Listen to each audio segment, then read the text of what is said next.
The Book of Esther. Now it came to pass in the days of Ahasuerus, this was the Ahasuerus who reigned over 127 provinces from India to Ethiopia. In those days when King Ahasuerus sat on the throne of his kingdom, which was in Shushan the citadel, that in the 3rd year of his reign he made a feast for all his officials and servants, the powers of Persia and Media, the nobles, and the princes of the provinces being before him, when he showed the riches of his glorious kingdom and the splendor of his excellent majesty for many days, 180 days in all.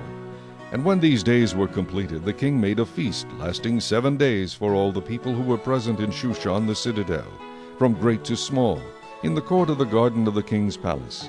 There were white and blue linen curtains fastened with cords of fine linen, and purple on silver rods and marble pillars, and the couches were of gold and silver on a mosaic pavement of alabaster, turquoise, and white and black marble. And they served drinks in golden vessels, each vessel being different from the other, with royal wine in abundance, according to the generosity of the king.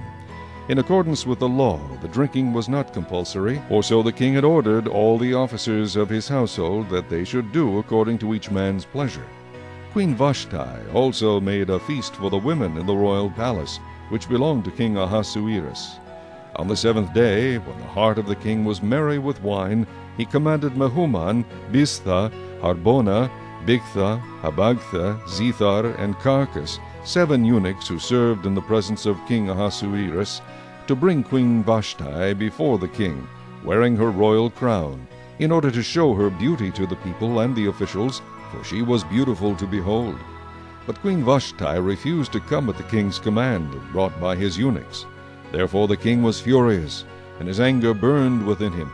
Then the king said to the wise men who understood the times, for this was the king's manner toward all who knew law and justice, those closest to him being Karshina, Shethar, Admatha, Tarshish, Meres, Marsina, and Memucan, the 7 princes of Persia and Media, who had access to the king's presence and who ranked highest in the kingdom, what shall we do to Queen Vashti according to law, because she did not obey the command of King Ahasuerus, brought to her by the eunuchs?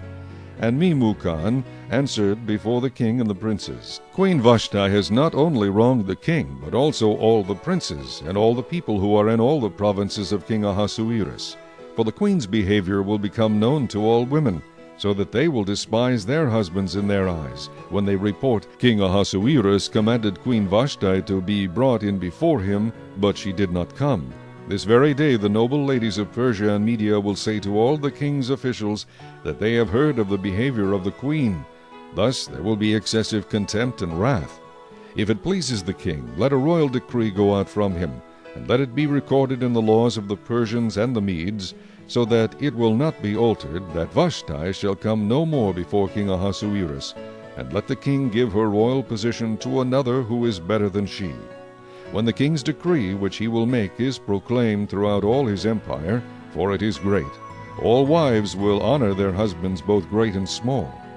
And the reply pleased the king and the princes, and the king did according to the word of Memucan. Then he sent letters to all the king's provinces, to each province in its own script, and to every people in their own language, that each man should be master in his own house, and speak in the language of his own people.